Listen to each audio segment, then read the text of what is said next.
Baby, tonight we doing wine tasting and whole baiting down there in the ATL. Y'all ready? Cue the music! Oh yes, bitches and hoes. I'm back. I drop a player like it's nothing, it ain't working out. Now no debate or fuck discussion, bitch, I'm walking out. My time is money, I ain't loving, let you toast it out. Flip my weave and walk it out, look how I just bossed it out. Now come on baby, why you bugging, we can't talk it out. I keeps it moving, I ain't tripping, lost another spouse. I'm just a boss, it's in my blood, no I won't scream or shout. Grabbing my keys. Cause oh yes, bitches and hoes, I'm back. Back with another video. We here to discuss Love and Marriage Huntsville, Season 4, Episode 13, Wine Tasting and Hoe Baiting. I know that ain't the real title, but that's the one I gave them, because that's what they doing. But let's get into the episode. So the episode opens up. The fellas have arrived at the mansion in the ATL, and I'm not going to lie, Martell, that was a good one. It was giving old money, but it was a good hotel. Not hotel. It was a good mansion. That it was nice. It was real nice. I don't know if it was the camera angle or what, but it was a nice house. So they walk in there, everybody getting accoladed or whatever. Melanika answers the door because for some odd reason Martell had to knock. And when she answers the door, I'm like, of course Melanika is there. She's always there. You know what I mean? So after they open the door, it's the perfect spot for them to do the wine launch, and they're super excited for it. And then Martell lets them know that he has something very special planned for them. And I'm thinking, it's Martell. You got to know they got hoes involved. If you don't know, now you know. But anyway, so Marceau asked Martell in front of Melanika how long they've been friends. And she said, oh, we've been friends for a long time. Martell said about 30 years. And then Marceau goes into his shade and was just like, 30 years? Is this a thing? Is that like your little love thing? Like, what's going on? And look, Marceau, we've been all wanting to know the same thing. Because he praises Melanika. And her name is Mel. We'll figure that out. But anyway, the husbands get in their prospective rooms. They call their wives. Marceau calls Tisha, and Tisha was just like, well, you know, how's everything going? And he was like, everything's going good. And she was like, well, I don't know about the crew y'all out there with, and especially where y'all at. Like, it could really be a trigger because of what happened last time, and we all know with the picture. And so Lou is on the phone with Tiffany, and they talking, and she was just like, well, how's everything going? And he was like, everything's going good. And she was just like, you know y'all out there with a single man, right? And he was like, yeah, but you ain't got nothing to worry about. I don't see Big Lou as the big cheater. Now, we haven't gotten to the second episode of this ATL trip, but I just don't get it out of Big Lou. Doggone Maurice is on the phone with Kimmy, and you know Kimmy not going to ask too many questions because she know her place. So basically, Maurice was just like, girl, everything is fine. The rooms is nice. The house is nice. It's all cool. You know, Kimmy the type of girl that's going to go get with the girls and talk about it, but she ain't going to say nothing to Maurice. She know her place. But anyway, so Marceau lets us know that they have a 4,000 square feet house. And Tisha says, did y'all invite girls? Because you know you going to get in trouble out there. And he was just like, no, we didn't invite no girls. Little do you know, Marceau, there is girls there. But anyway, so they walk downstairs. And as they get downstairs, it's a bunch of hoes downstairs. I don't mean to call them hoes. I'm only calling them hoes because I don't know them by name. But it's a bunch of women downstairs. You know what I'm saying? And all the guys are looking surprised, as you can see behind me. Like, what's going on? And Martell was like, look, I did this. I didn't want to tell the guys. I wanted them to know, you know, that women are the biggest consumers of wine. True. And I wanted to have a little small wine tasting here so that the women can see or say, you know, so that the women can say what they feel about the wine. So, you know, all the boys are all like nervous and whatnot. Marceau said he ain't nervous because, you know, he's a mingler, if you know what I mean. But in my mind, I'm like, yeah, you the main one gonna get in trouble. So anyway, Marceau getting his confession and was like, I thought it was a guy's trip, but apparently Martell's trying to get all the guys in trouble.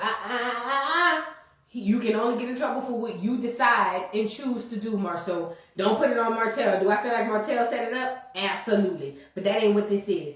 Anyway, so they go around to the dinner table. And Martell introduces the wine. All the girls taste the wine. They love it. Like, one girl was just like, oh, I love it. It's smooth. One girl was like, I like that it has legs. And for the people who don't know what that means, that just means if you get a good wine and you can swish it around in your glass and you can see the wine kind of trickling down on the side, That's a good wine. I only know because I took a couple wine courses because I used to wait tables at a very prestigious restaurant down there in the New Orleans streets. But I understood exactly what she said. So Martell asked what they would add to it. And one girl said, girl, you need to get some little pink, a little rosé. And he was just like, you know what? It wasn't supposed to be real feminine, but now that I'm hearing all of this feedback, it might really do the job justice if we make it a little feminine. Yes, Yes, Martell. Women love wine. Men drink it too, but women are your biggest consumers. That's just a fact. Unless you're in France somewhere. That's just a fact. So now Melanika wants to introduce this doggone game. The game is how you gonna doggone sell the wine. So Marceau goes up first and he says, you know, a lot of intimate moments happen when you're drinking wine. And basically, you know, we can have a little wine down Wednesday. And, you know, the girls was really feeling it. And, you know, the guys was like, shoot, it's hard to come after that. Oh, and I was just like, you know what, Marceau, you did a good job. And, you know, you sell your black champagne that I haven't gotten yet. I really need to get it. So maybe Marceau has a good taste for it. Maurice is up next and he tells the ladies to close their eyes and imagine who they'd like to be with and where they'd like to be and what they need. And basically the wine was what it was. And I'm paraphrasing a little, but it was a cute little key. You know what I'm saying? But then Big Lou gets up there and said, wine is something you can pop every day. So if you had a hard day at work, you go ahead on down to the house, pop that wine open and pop them legs open too. I said, Lou, you got it. I got Lou for $500 because I buy it because I'm that type of girl. You know what I'm saying? But basically the girl feels like the wine sold itself. It's $1 billion. According to her, it's $1 billion wine, and she feels like it's great. Like, and I'm just like, oh, I like that they like that, because I do. Although Martell has been a dog, a dirty dog, I still don't want to see him down in the gutter. So I guess we want Martell to win. I guess Marceau. Marceau gets into his confessional and says that he's super happy for Martell because Martell's actually doing something, you know, outside of having all that issues with Mel and the kids and all that stuff. He's actually progressing. I love to see black people promote black people. Let's go. So we move to the next scene. Kimmy goes down there to Black because she's bored and Maurice ain't home, so she can bother him. So she goes down there to Black to check on her son and her sister-in-law, but she really ain't got nothing else to do. So when she gets down there, her and Tisha go sit aside, and basically Tisha feels like, no. Kimmy says the trip to Atlanta concerns her, given the type of issue they was on last time. And in my mind, I'm like, girl, if you got your man and checking your marriage in check, why should it concern you? Make it make sense. If you was very comfortable in knowing that your man ain't gonna do nothing, why does it concern you, Kimmy? I have a lot of questions for you, Kimmy, but you be acting like it's all cool. But anyway, Tisha notices her shades and was like, girl, Maurice is really rubbing off on you. You got a whole bunch of shades. And, you know, I know he picked them out. And she was like, girl, yeah, you know, Maurice always going shopping for me and buying me shades. He probably out there in Atlanta buying shades now. And I want to say, no, girl, he's sitting at the table with them hoes.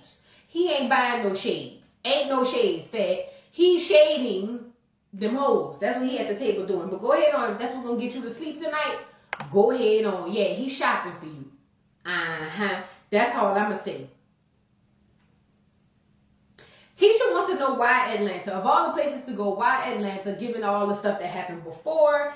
And Kimmy basically was like, well, you know, Martell, he probably picked that place because of what happened in the past.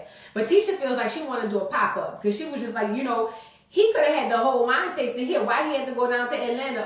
Tisha, because the streets of Huntsville do not have the ears of the rest of America. You need to go where the girls is at. Listen, if he's promoting his wine to the hoes, then he need to be where the hoes be. I'm not saying ain't no hoes down there in Huntsville, because there's hoes everywhere. But the top-notch hoes, the hoes that's going to go down there to the marketplace and put that money down on that wine just because they think Martell is cute, the majority of them, they need to be in the big cities. You know, big lights, big city, not down there in the streets of Huntsville. Granted, he'll sell a couple of bottles. I ain't saying that. But he needs to be where the hoes at, Tisha. Stop acting crazy.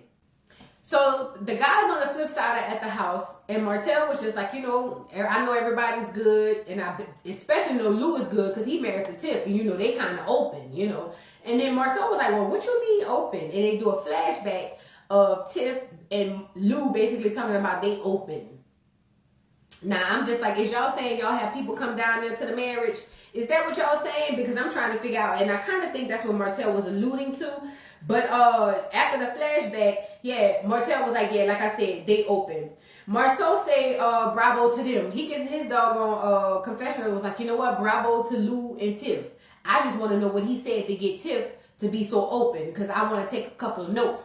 AKA Marceau want to be able to cheat in peace, because y'all have not let him cheat in peace. Y'all be taking pictures at the hotels, sending the pictures down there to the internet streets. He can't have his women on the side in peace. So he want to know whatever prayer Lou did to get Tiff to be on board with being okay with him having another woman. That's all he want. He don't ask for a lot. That's what he was saying. That's what he want. But the gag is, doggone, Marceau, you already have that. You just don't even realize you have it. Tisha ain't worried about you. You already got it. She ain't going nowhere. She gonna have to walk in on you, putting it in. Because even if she walked in on you on top of the girl, I still feel like she gonna stay. She gonna have to walk in on you mid-stroke for her to say, oh, this is really what it is. That's just my opinion. But anyway, so on the flip side, the girls discuss what they might be doing down there. Girl, they cheating. Stop asking questions. So the guys go out. So now Martell's asking the guys if they're ready for the strip club. They're on the way down there to the strip club. Kimmy on the flip side saying, as long as they don't come back with pictures, I'm fine. So you don't care if he cheat. You just care if it don't go on the internet. Got it. I get it. I feel like that. But Tisha feels like her marriage was, people trying to basically break up her marriage over rumors. And until she see actual proof, like I said, she need to walk in on him mid-stroke. That's the only way she's going to deal with it. And you know what, girl? Fine. I'm not even going to bash you for that. Because you know what? You're right. A lot of people have been saying a lot of things, but nobody has really come up with concrete proof. I know he had the back picture, and that was questionable, but it wasn't enough to say I'm leaving my husband. You know what? Stick with your man, girl. Stand by your man. Stick with your husband, as you should. But Tisha was like, I've already told God, Lord, if it's meant for me in my eyes, please keep him open. Girl, he been having you eyes wide shut because you ain't seen nothing. But she gonna trust her husband anyway unless something is in her face. Whatever. So now the fellas go down there to the strip club. Martell was like, yup, it's time to have fun now. Married or not married, the guy's gonna have fun. And he know what he knows. He not even being funny. He knows that in the past, married or not married, the dudes had a good time. But see, this time the cameras is there. See, that's the gag. They ain't gonna act like they wanted to act, or they would have acted prior to the cameras. But the cameras is there. So you know what, Martell, you tried it, but I don't feel like they're gonna fall for the trap. Marceau is over there looking at Martell pay the strippers and have a good time and say, oh, Martell's having a grand old time, and he is. And then Maurice says strip club's really not his thing, as he over there smoking his cigar, throwing up ones, and championing on the hoes. As you should, because you know what? Atlanta's the best place for the strip clubs. Marceau said the way Lou act, he feel like basically it was Tiff's idea to be open because he over there looking real closed. Probably was. That's just my opinion. But apparently he said he ain't getting no sex. So it might not be her. It really might be him. You never know. But Martell is over there with a stripper and asked her, can he have her tonight? And I was just like, ew. If you're going to try to sleep with me, don't ask me like that. Can you have me tonight? Like as if it's a dollar amount. I mean, that is, but it ain't. Like, ugh. Like, stop it. But the girl was like, girl, you can't handle this. Like, stop it. Now, when he sits down, Maurice is over there talking about, tonight I'm going to be the devil on your shoulder. Oh, I get it, Maurice. So now you want to live vicariously through Martell? I get it. I caught it. But Marceau feels like strip clubs ain't his thing because $20 make everybody even. And I get what he's saying because I'm spending a lot of money in strip clubs too. No shade to the strippers, girl. Get y'all money. But I'm not coming to throw up my light bill money to y'all. I got a couple of dollars. I'm going to spread it out even. Make sure everybody get a couple of dollars. And that's it. I'm not spending all that money. But Maurice is very proud of Martell. He was just like, you know what? The fact that he's coming through all of this with the divorce and with Mel and all that stuff, he's super duper proud. I'm here for it. I love black men supporting each other, even if it's with the hoes of the strip club. I'm all for it. So they do a toast, and Maurice actually lets him know that he's proud of him. So I'm shocked. I'm not shocked, but I'm happy for that. So now we move to the next scene. It's the next day, and they sitting down there eating breakfast. And Martell's letting them know, y'all got to get ready for the main event. So I guess that night they're going to be doing the actual, launch of the wine or whatever, because they did the tasting or whatever. Or maybe it is the wine tasting. I don't know. Lou says he enjoyed himself, and then Marceau asked Maurice if he was hungover, because Maurice done lost his voice, talking about, oh, he ain't really do nothing, but you sure been screaming and hollering. Now Martell was like, well, maybe it was the the cigars and the liquor and whatever the case may be. And I was just like, yeah, because you was begging for them hoes. Hey, light skin, get over here. After you do that so much at night, along with the wine and the liquor and all that stuff and the cigars, yeah, that'll lose your voice easy. But Maurice is like, look, I need to get something on my stomach before the night because I know we got a lot going on. So now Marcel basically is like, yeah, you got a funny voice. And he asked Maurice, pull down your shades. Let me see if you hungover. Maurice pulled down the shades and was just like, I'm not hungover. But everybody was just like, uh-huh. And Marcel saying, I know my brother. My brother is doggone hungover as hell. He's just trying to act like he all good. So Martell introduced the idea of doing a rage room. Basically, it's where you go, and if you have pent-up frustrations, you get to beat up on stuff. So the guys was just like, oh, I'm all here for it. Let's do it. Marceau asked if he talked to his mom because there's a big sign with the wine, the wine name outside, and this is his grandmother's doggone name. And he was like, no, I hadn't talked to her yet. And he was like, listen, I think it would be a good thing for her to see because, typically when it comes to legacy, a lot of women are left out of it. And that's true because a lot of men feel like legacy comes through them. And it does. I'm not saying it don't. But typically a lot of women aren't left through legacy. So I thought that was nice that Maurice actually brought that up. Big Lou lets Martell knows that he's proud of him. And Marceau said he can pick up on the energy and he feels like there's a new Martell coming. It's not really him getting rid of the old Martell, but there's a new one. Because Martell was just like, I don't really want to get rid of the old me because, that's where my kids and my wife. He still refers to Mel as his wife for some odd reason. But he wants to get to a place where he's better than what he was. And I'm all here for it. So Maurice asked Martell, what do you think it is you've done wrong? And Martell was just like, well, I don't really feel like I did nothing wrong. Marceau gets in his confessional and says, the problem is I feel like Martell won't admit to his wrongdoing or take any accountability because it'll take away from the fact that he's been hurt. I get it. But as a man and as a human and as an adult, he needs to take accountability for whatever he's done. Not saying Mel is innocent, but we're not about to sit up here and act like Martell is Mr. Nice Guy. You know what I'm saying? So now we move to the next scene. Mel and Tiff go shopping. Tiff thanks her for coming down to Utah because she was like, if it would have been me and Lou, Lou's really not there, emotionally like I need. And so I feel like you being there was such a good, good thing. And she feels like basically Lou is not a self-starter. She has to start him. So, yeah, I agree with you, Martell or Maurice or whoever said it. I feel like Tiff is the one who opened the open idea, if that is really a thing. But Mel says she'd be happy to help her and she's all there for it, like she'd be there for any of her friends, and it's kind of giving it a little fake because you ain't have to say all that. Just say I'm gonna be there for you, but whatever makes you feel better. So now Mel picked up this cute outfit. It was kind of like a very sexy stringy type of outfit, and she was like, here you go, Tiff, you should try that. And Tiff was like, that's really not my thing. And then Mel was like, I really feel like Lou would like you in there. And she was like, girl, speaking of Lou, she was like, listen, Lou is really on some other stuff. He's very sexually needy, and it ain't like I'm not screwing him. I'm like sleeping with him all the time, but apparently it's not enough. They do a flashback of Lou basically saying, girl, look, I need more and more. Lou need more. So I don't know what you're doing. You say you get off and you give him a little and then you give him a little this, that, and the third. But Lou said he need more. Go satisfy your man, girl. So Mel says she posts about 5 love languages all the time. And she says, for instance, hers is physical touch.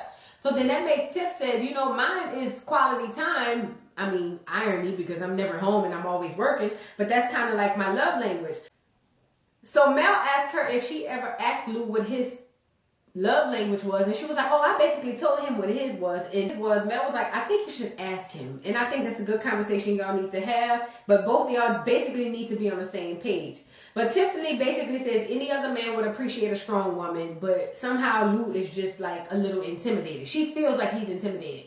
Unless you're the provider, I don't see that. I feel like Lou just wants you to be a little bit more traditional. Remember, y'all all in Alabama. He wants you to be sitting there cooking and cleaning. You know what I'm saying? The old lady sitting under the tree got to tell you that you need to be a better husband. A better wife to your husband. Basically is what she's saying. Tiffany goes, well, girl, look, he down there in ATL, and apparently he's not fulfilled. I just hope he don't get something from nowhere else. Well, I'm not saying it's right, but keep your eye open, sis. We move to the next scene. The guys leave for the rage room. So they get down there to the rage room. And Martell says he basically wants to release all his negativity. But again, he don't want to get rid of his old life because that consists of his wife and his kids. He just basically wants to be better. So Martell makes mention that Melanika wants him to win. Let me find out you really with Melanika on the side. But Lou says you want it, so that's the most important. Basically, like, you can't excel unless you want to excel. So shout out to Lou for saying that. So they arrived there, they picked their weapons, some picking bats, some picking golf clubs, some picking, axes or whatever the case may be. And they go in on and start hitting on stuff. Lou basically said he's never been, because he's never had to let out all his pent up frustration. So Martell goes first. Martell takes out his frustration and, he beat down the TV or whatever. Then goes Maurice and he says he's taking out his frustration on Miss Wanda. I get it. I ain't even going to be mad. Lou said he has pent up sexual frustration and goes to beating the hell out of whatever that was. Maurice claimed he ain't had no frustration, so he just going to beat something up for Lou. And they goes to tag team and whatever it was. Or maybe that's how the doggone camera split. But in my mind, I'm just sitting there like, all right, Maurice, you ain't got no frustration yet. Your wife is over there wondering who you with. We'll let it slide though. So now it's time for the celebration. The guys get back, and Marceau asks what made him think of the doggone rage room. And Martell, Melanika said we have a lot of frustration. We need to go ahead on and let out our frustration. And I'm just like, oh, Melanika was the one who told y'all to get down there and start smashing the TVs and everything else, if you know what I mean. But Marceau was like, okay. And then he says, his biggest frustration is Miss Wanda. He said basically when the world is against Tisha, he needs Miss Wanda to be on Tisha's side, but she tends to take the side of the world. That's the type of mama that she has. And ultimately, you got to make sure your wife is independent enough, emotionally and mentally, to not have to go off of what her mama say. That's your biggest gag, I'm sorry. Honestly, that's an uphill battle. Until Tisha checks that, it ain't never going to change. That's just the matter of fact, and that's the truth. Maurice's biggest frustration, according to him, is Monster. He says, Monster, he's a very handsome, very smart, intelligent young man, but he's not basically out there going grab life by the horns. And so Martell was like, bruh, he's like 14, 15. Like, he not in no extracurricular activities. And he was like, yeah, he do football, he do basketball, he do track, he do all this stuff. But ultimately, I got to wake him up in the morning. And Marceau was like, bruh, he's 15. Let me tell y'all something. I raised an athlete. And at 17, I had to wake her up in the morning. Now, I ain't gonna lie. Sometimes she'll wake herself up. But, girls are a little bit more mature. But ultimately, girl, listen, you're not about to just walk past that because you feel like they're at a certain age. Even Marceau had to say, you just want him to be more aggressive on the football field. And I don't even know what that means. I wouldn't even try to really freak out about that with my son. But, the problem is, Maurice wants his son to be such a go-getter as he. And the gag is, I'm a go-getter. My daughter needs a push. She takes that up from her daddy. It ain't from me. But ultimately, I know as a parent, I have to push her. I get frustrated, but I'm not going to lose my mind over it. Or, you know what I mean? And I don't think Maurice is losing his mind. It's just like they're still children. You can't expect you out of a child. I know even if you were 12, wanting to be a go-getter, children just don't move like that. That's just not the way it works. And, I'm glad Marceau spoke up and said something to him. Marceau tended to add at the end, but I couldn't be Lou because he got sexual frustration. That's a different animal. But Lou is over there saying, it ain't really an issue. It's just really a frustration. And in my mind, I'm like, what's the difference? But Lou was like, an issue would be like something we have to really sit down and deal with. It's just a frustration for now. And I'm saying, what? Like, what does that even make sense? So Maurice said he don't understand. Marceau basically says marriage is a challenge, and the two things that break up marriage are sex and finances. Fact. Sex and finances. So if the sex and the finances, or sex or the finances is an issue after 2 years, he would not want to see what it looked like at 5. And you know what? I wouldn't want to see neither, because remember, they were the experts, the marriage gurus, giving Marceau advice, because they knew everything from all their failures. How's that guru life going now? Because now you're sitting over there and you can't get your little thing wet. I'm just saying. But Marcel asks Lou if he ever asked Tiffany to slow down with all the stuff she's doing. And he goes, no, because it's not really an issue. It's just a frustration. And I'm like, oh.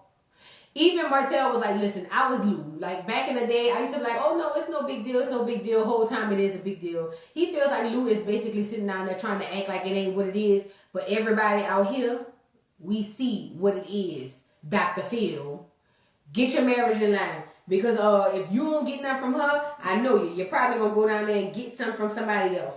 But anyway, Martell says he's concerned because it's only been 2 years. And from the way they looking, they're going to be at divorce quicker than they know. Marceau feels like, yeah, I get it. But, you know, in year 5, it'll be an issue. If he's saying it ain't an issue now, by year 5, it definitely will. So that's where the episode kind of like went off. Y'all let me know what y'all thought about this week's episode. It was good. We got to see Martell's wine and all that stuff. But a lot of that stuff was a bunch of filler, if you ask me. Get to the tea, because I saw in the trailer for next season, Mel basically says Melanika was her wedding planner and dropped out 2 weeks before, talking about she was cheating and whatnot. So I was like, oh, so y'all went into the marriage with the bull. Oh, okay. And you know the girls, Kimmy and Tisha, is at home tied through and delayed because their husbands is out there doing God knows what with Lord knows who. So it's a lot going on next week. This was a good episode. Please drop down in the comments and let me know what y'all thought. Don't forget to like, subscribe, comment, because y'all do that regardless. I love y'all for that. And please, don't forget to hit the notification bell so y'all know when I have another video. And I will see you hoes later. Bye.